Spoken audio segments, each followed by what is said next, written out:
Ang mga luha, pawis at dugo, kasama ng mga tulang binuo at ang mga mensaheng hindi mabukhong nakatago sa loob ng aking bungo. Kalaki pang pananggulo at pagkatao, ilan lang yan sa mga tinaya ko sa laro na hindi mo makabisado. Kung kailan pagtatampiyan ng panalo, pintuang sarado na may matibay na kandado. Ang tatambad sa harapan na mukha mo o nasan ng susi, hinanap ang kaso na tagpuan ko ay para malamaso. Kaya kahit na di pinahintulutan, pinapakwalang hintuan, kalimutan ka pala ang kapikulang kalingunan ko sa bintana ay mga kabiguan at ang buwan na gusto kong bigwa sa kapag kabilugan. Ginagawa ko to dahil sa gusto ko, di lang dahil uso, ito ay sinasa puso ko. Dugo na makakalumadali dito sa pulso ko, kaya malalim pag tumarak mga pinupunto ko, maging inspirasyon sa lahat ang pinakagusto ko. Katulad ng mga sinusundan na tiniidolo, tatatak sa bungon yung wangiiwa ko, liriko di ako magre-retiro dito lang wala kong titulo.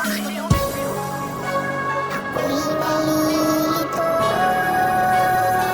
nadidinig mo ba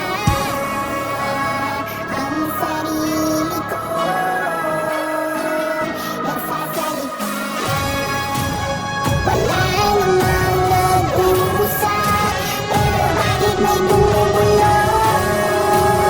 Wala namang nagtutulak, bakit umikot ang gulong?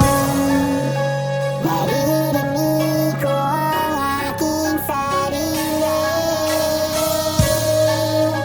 sa'yo na para bang kabiyak ng habibi. Di na balik kung wala kang pera, panalangin ng dala, basta huwag ka na sumuko.